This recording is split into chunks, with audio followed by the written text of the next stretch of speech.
31st October 1973. After months of preparation, buses of the newly formed Singapore Bus Service rolled out for their trial run from Changi to Jurong. This was a new era in the history of Singapore's public transport. Once there were 11 bus companies on the island, but now only one, the SBS.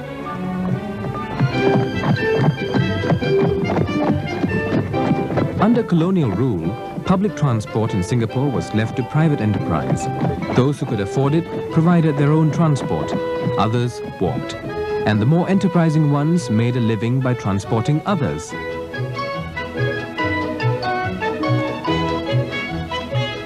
One of the first passenger transport companies that was set up was the Singapore Traction Company, formed in 1925. European-owned, it began by operating trolley buses. It was given certain privileges by the colonial authorities. For instance, it had the license to operate the busiest and most lucrative routes within the city.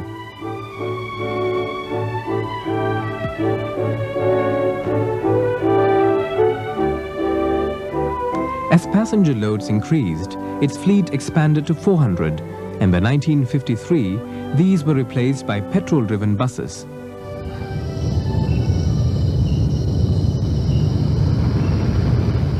Out in the rural areas, on the other hand, public transport was badly neglected. Seeing the economic potential, enterprising Chinese businessmen set up their own bus companies to ply these areas. There were 10 such companies, and these included the Teco Yat and Hockley bus companies. Most of them were family-owned. They were relatively small, and their routes were few. And unlike the STC, they were not allowed to operate in city areas.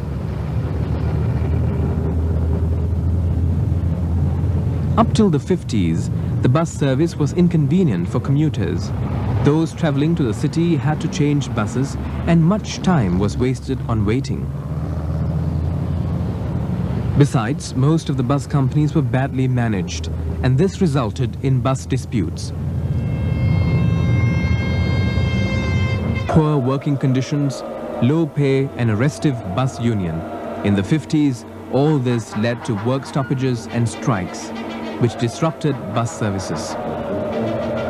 Such incidents included the Hockley bus riots and the strike by the Teco Yat Bus Company in 1955.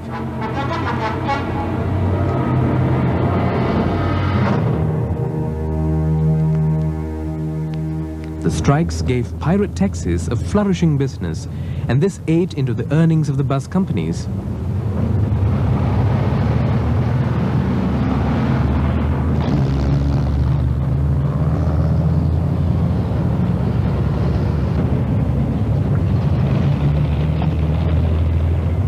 In the early 60s, the bus companies were left to develop on their own. The Teco Yat Company, for example, set up its own assembly plant.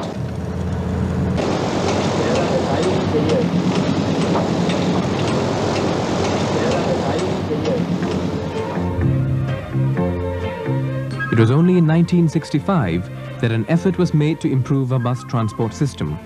A government committee recommended that bus routes should be reorganized to avoid the duplication of routes. To ensure fair competition, privileges previously given to the STC were removed. The government encouraged the 10 Chinese bus companies to amalgamate into 3 larger companies. Their buses took on a new coat of paint to reflect this change. The Associated Bus Services serving the east, the United Bus Company in the north, and the Amalgamated Bus Company in the western part of the island.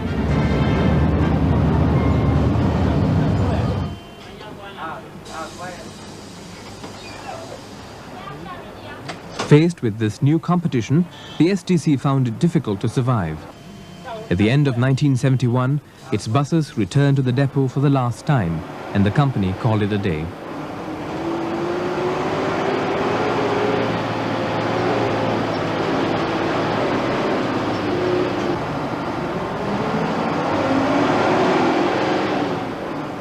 Its fleet was absorbed by the Chinese bus companies, but having a larger fleet only complicated matters for them. For a start, many of the buses were too old to be on the roads.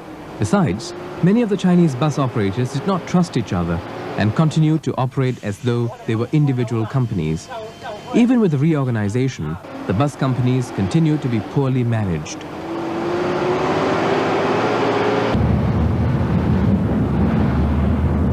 The problem was compounded by increased traffic on the roads.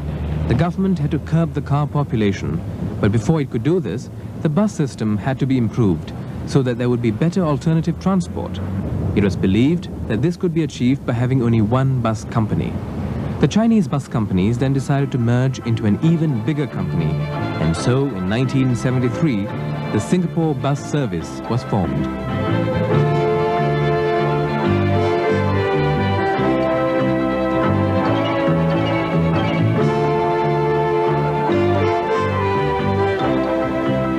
SBS buses began running officially on the 1st of November 1973.